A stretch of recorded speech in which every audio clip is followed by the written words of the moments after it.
유럽의 30년 평화, 완전히 끝났습니다.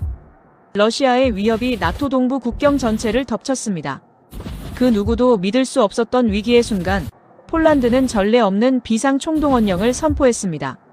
40만 명 민간인을 주말마다 훈련장에 세운 이 나라가 의존한 것은 서방의 낡은 무기가 아니었습니다. 영하 20도의 북극 최전선, 나토 연합군 앞에서 서방 무기들이 차례로 침묵하는 사이, 아시아의 한 기술이 완벽하게 작동하며 전 세계 군사 전문가들의 눈을 의심하게 만들었습니다. K2 전차, K9 자주포, 그리고 미사일 290기까지. 폴란드 국방부의 최종 결론은 오직 하나였습니다. 한국 무기 전량 확보하라. 파격적인 한국산 통일 전략, 유럽 안보 질서가 한국 기술력 앞에 무너진 이유가 지금 공개됩니다. 이제 한국은 단순한 수출국이 아닙니다. 세계 평화의 새로운 안정자로 부상한 대한민국의 위상을 확인하십시오. 유럽 대륙에 들이운 전운과 폴란드의 비상선언. 2025년 11월 러시아의 하이브리드 전쟁 도발 수위가 극도로 높아지면서 나토 동부 전선에는 싸늘한 긴장감이 감돌았습니다. 폴란드의 수도 바르샤바에 위치한 국방부 합동참모회의실은 무거운 침묵 속에 팽팽한 분위기로 가득 찼습니다.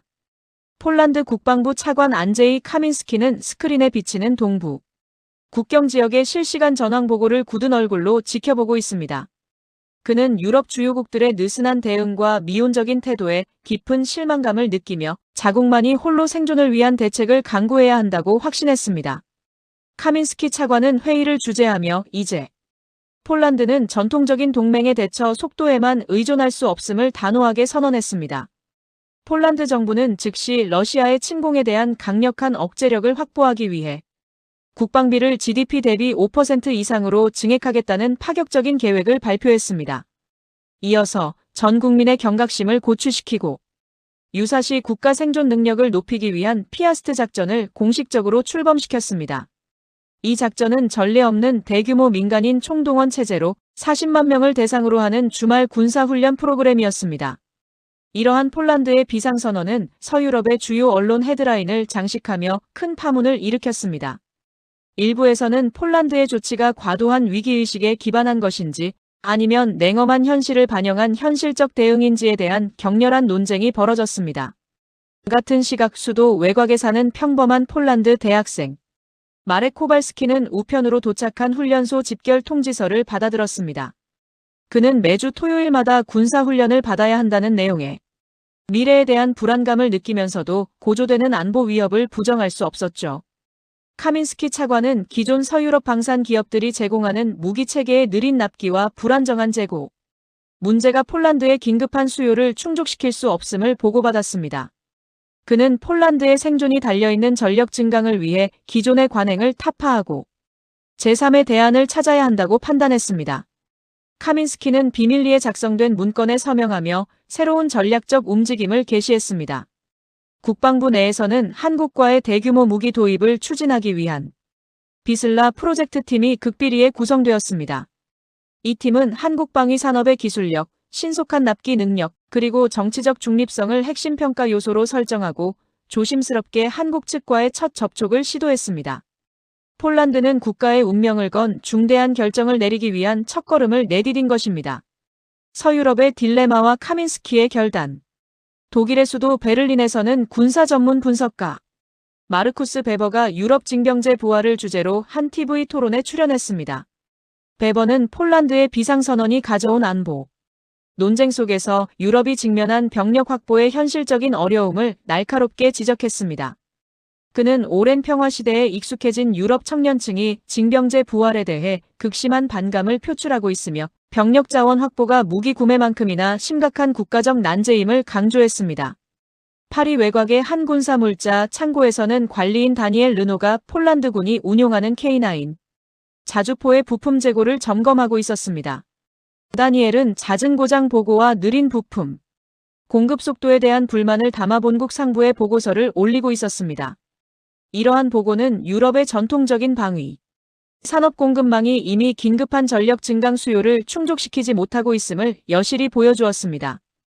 바르샤바의 카민스키 차관은 한국과의 비공식 접촉 결과를 담은 보고서를 면밀히 검토했습니다. 그는 한국산 K2 전차와 K9 자주포 등이 제공하는 압도적인 가성비와 신속하고 대규모의 생산 및 납기 능력에 깊이 주목했습니다. 카민스키는 전통적인 서방 동맹국들의 무기 공급망은 이미 포화 상태이며 폴란드의 긴급한 안보 요구를 결코 만족시킬 수 없다는 냉철한 결론에 도달했습니다. 그는 즉시 비슬라 프로젝트 팀에 한국산 무기로의 대대적인 전력 체계 전환을 골자로 하는 최종 협상안을 마련할 것을 단호하게 지시했습니다.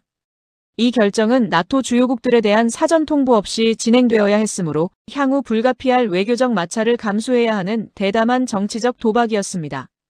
폴란드는 특히 러시아와의 전력 격차를 빠르게 줄이는 데 있어 첨단 다연장 로켓 시스템의 확보가 핵심임을 파악하고 한국의 천무 플랫폼을 최우선 도입 목표로 확정했습니다. 한국에서는 천무 개발의 책임자인 이선우 박사가 폴란드 측의 전례 없는 대규모 계약 요청에 당혹스러움을 느꼈지만 동시에 한국 기술력에 대한 강한 자신감을 내비쳤습니다. 이선우 박사는 천무의 극한지 성능과 NATO 지휘, 체계 통합 준비 상태를 최종 점검하며 다가올 기술력 입증을 위한 중대한 시험대를 준비했습니다. 극비 테스트와 기술적 우위 입증. 핀란드 북부 로바에르비에 위치한 혹한기 포병 훈련장은 뼛속까지 스미는 추위로 가득했으며 기온은 영하 20도 이하로 떨어져 극한의 시험 환경을 조성했습니다. 이곳에서는 나토 연합훈련의 일환으로 한국의 호마르 K와 서방의 경쟁 다연장 로켓 시스템에 대한 극비리, 비교 운용 시연이 진행되고 있었습니다. 폴란드군 포병 장교인 즈비그뉴 대위는 호마르 K의 운용을 총괄하면서 한국산 무기 체계가 가진 사용자, 친화적인 설계 덕분에 훈련병들의 습득 속도가 놀라울 정도로 빠르다는 점에 깊은 인상을 받았습니다. 그러나 서방의 경쟁 시스템들은 혹한의 기온과 습기로 인해 복잡한 정비 절차를 요구했고 잦은 발사 준비 지연을 겪으며 운용성 측면에서 심각한 문제점들을 노출했습니다. 이선우 박사가 현장에서 직접 참관하고 있는 호마르 K는 이러한 환경에도 불구하고 발사 체계가 전혀 흔들림 없는 안정성을 유지했습니다. 호마르 K는 목표물을 신속하게 설정하고 정확하게 타격하는 뛰어난 성능을 과시하며 기술적 우위를 분명히 보여주었습니다. 나토 연합지휘부 소속의 기술 분석관들은 호마르 K가 나토의 표준화된 전술 데이터 링크 시스템에 완벽하게 통합되어 오류 없이 작동하는 모습을 확인하고 감탄했습니다. 이 시연 결과는 한국산 무기가 단순히 뛰어난 성능을 가진 것을 넘어 동맹의 전력망 내에서 즉각적으로 실전 배치가 가능하다는 전략적 가치를 명확히 입증했습니다. 훈련 직후 카민스키 차관은 즈비그뉴 대위가 작성한 호마르 K에 대한 완벽한 신뢰가 담긴 긴급 보고서를 즉시 전달받았습니다. 독일의 마르쿠스 베버 분석가는 훈련 보고서를 입수하고 한국의 방산 기술이 냉전 이후 유럽의 안보 공백을 메울 수 있는 결정적인 게임 체인저가 될 수 있음을 마침내 인정했습니다. 이 보고는 비슬라 프로젝트 팀의 대규모 한국 무기 도입 계획에 확신을 더해 주었으며 최종 계약 체결 단계로의 이행을 가속화하는 결정적 계기가 되었습니다. 한국산 통일 전략의 공식 발표와 충격.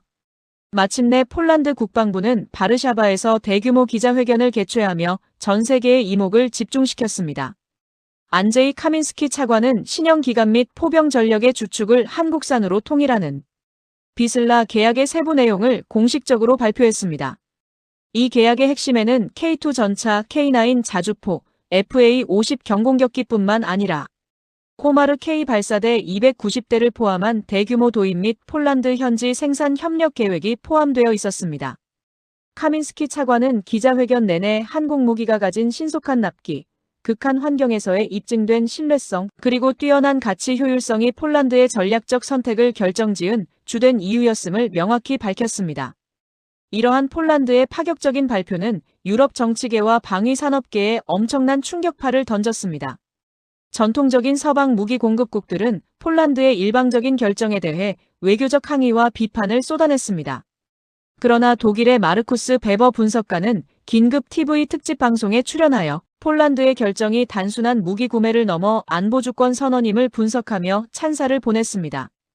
베버는 유럽이 안보 위기에 안일하게 대처하는 동안 한국은 쉼없이 기술을 발전시켜 왔음을 강조하며 유럽의 구시대적 국방 태세를 강하게 지적했습니다. 한국의 이선우 박사는 국내 개발진들과 함께 계약 체결 현장을 지켜보며 수십 년간의 노력 끝에 한국 기술력이 마침내 국제적인 표준이 되었음을 벅찬 감정으로 확인했습니다. 폴란드 내에서는 대규모 단일 공급망 구축에 대한 우려가 야당을 중심으로 제기되었지만 정부는 합작 생산 라인 구축 계획을 발표하며 이러한 우려를 불식시키려 했습니다. 카민스키 차관은 국회 청문회에 출석하여 전쟁의 가능성 앞에서 우리는 가장 실용적이고 신뢰할 수 있는 선택을 했다고 단호하게 증언하며 자신의 결정을 옹호했습니다. 이 계약은 향후 30년간 폴란드의 국방 정책을 결정할 핵심 이정표로 기록되었고 한국은 유럽 안보의 새로운 핵심 파트너로 급부상했습니다. 나토 내부의 긴장과 한국 기술의 인정. 폴란드의 비슬라 계약 공식 발표 직후 나토 브뤼셀 본부에서는 이 사안을 놓고 긴급 이사회가 소집되어 냉랭하고 격렬한 내부 논쟁이 벌어졌습니다.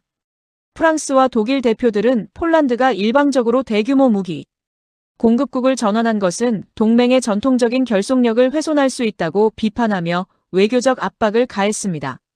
그러나 회의에 참석한 나토 연합군 사령부 소속의 실무 장교들은 냉정한 표정으로 호마르 K의 나토 표준 통합 보고서를 제시했습니다.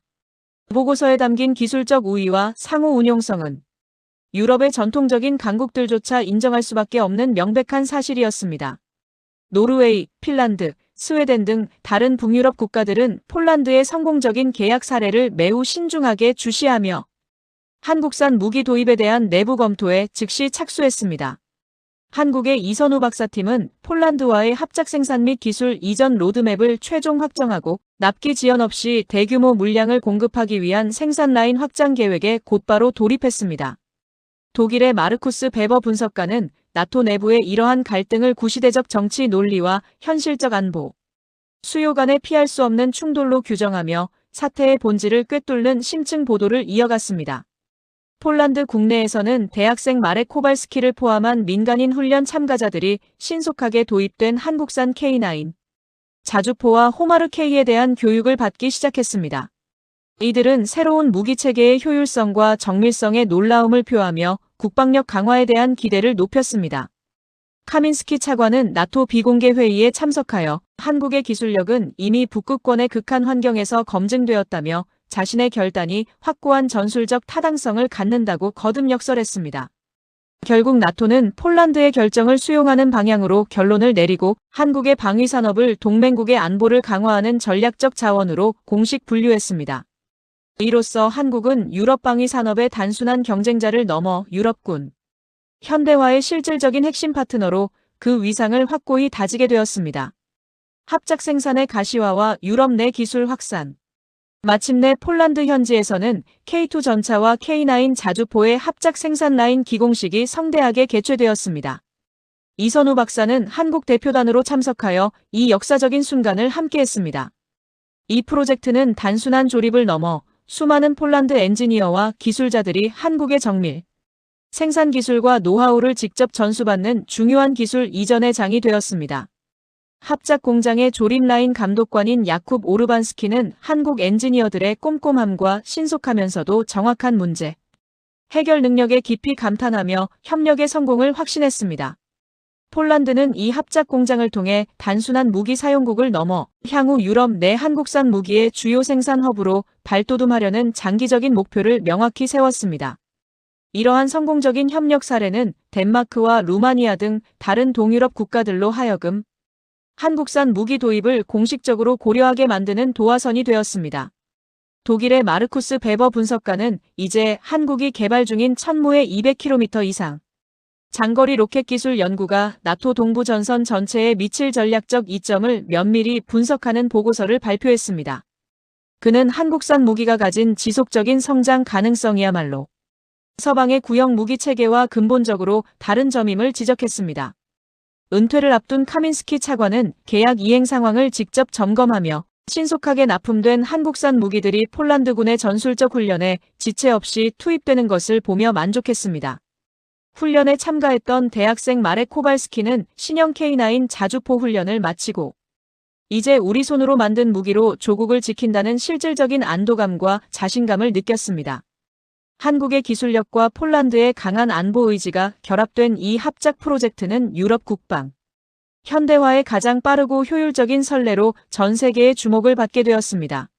러시아의 대응과 한국의 안정자 역할 확정. 폴란드 한국 합작 생산 라인의 가동과 전력화가 가시화되자 러시아 국방부는 폴란드의 급격한 전력 증강을 심각한 위협으로 간주하고 강하게 경계했습니다. 러시아는 특히 한국이 개발 중인 천무 미사일의 사거리 증대 기술에 대한 비판 성명을 발표하며 외교적인 견제에 나섰습니다. 그러나 폴란드 정부는 합작 공장에서 쏟아져 나오는 K2 전차와 K9 자주포를 통해 이미 되돌릴 수 없는 국방력 전환을 이루었음을 확인했기에 러시아의 위협에 단호한 태도로 일관했습니다. 한국 정부는 러시아의 외교적 압박에 대해 이 협력이 순수한 방위기술 협력임을 강조하며 정치적 중립성을 훼손하지 않는 선에서 유럽과의 안보 협력을 흔들림 없이 지속했습니다. 유럽의 다른 지역에서도 한국산 천무 플랫폼이 중동의 실전 지역에서 이미 사용된 사례가 보고되면서 한국 무기가 가진 실전 운용 경험의 신뢰성이 더욱 폭넓게 부각되었습니다. 한국의 이선우 박사는 국내에서 진행된 천무의 장거리 유도 로켓 시험 발사 성공을 직접 발표하며 한국 기술이 지속적인 진화를 멈추지 않을 것임을 대내외에 공표했습니다. 나토 연합군 사령관은 폴란드의 한국산 무기 전력화가 동맹 전체의 동부방어 능력을 획기적으로 향상시켰음을 공식적으로 인정하는 성명을 발표하기에 이르렀습니다. 이 결정은 한국이 더 이상 지정학적 주변국이 아닌 세계 안보 질서를 안정시키는 기술 강국으로서의 입지를 국제사회에서 확고히 다지는 계기가 되었습니다. 독일의 마르쿠스 베버 분석가는 이 과정을 최종 정리하며 한국의 병력 자원 운영 경험과 첨단 기술력의 결합이 유럽의 안보 딜레마를 해결하는 완벽한 해답이었음을 결론지었습니다.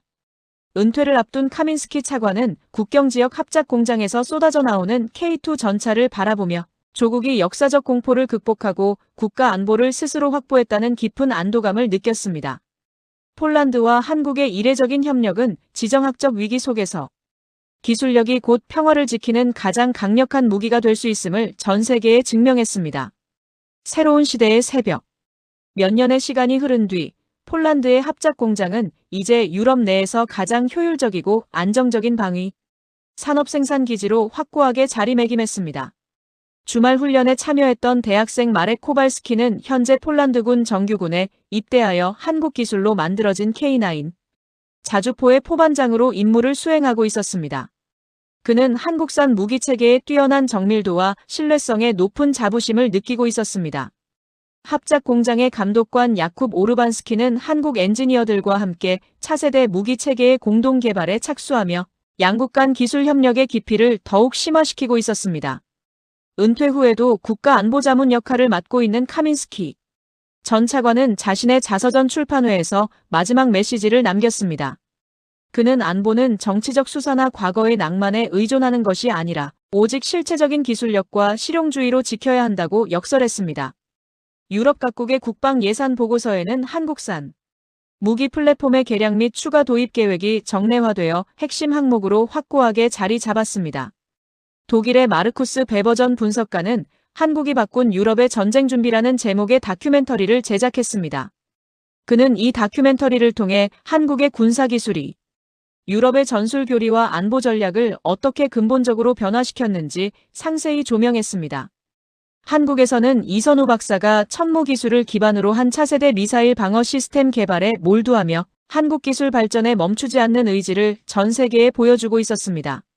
러시아의 군사적 도발 수위는 폴란드의 압도적인 한국산 무기 전력화 이후 눈에 띄게 약화되었습니다. 이는 한국산 무기가 제공하는 강력한 억지력이 현실에서 효과를 발휘하고 있음을 의미했습니다. 전 세계는 불안정한 국제 정세 속에서 기술적 중립성과 최고의 가성비를 동시에 제공한 대한민국을 새로운 시대의 안보 표준으로 인식하게 되었습니다.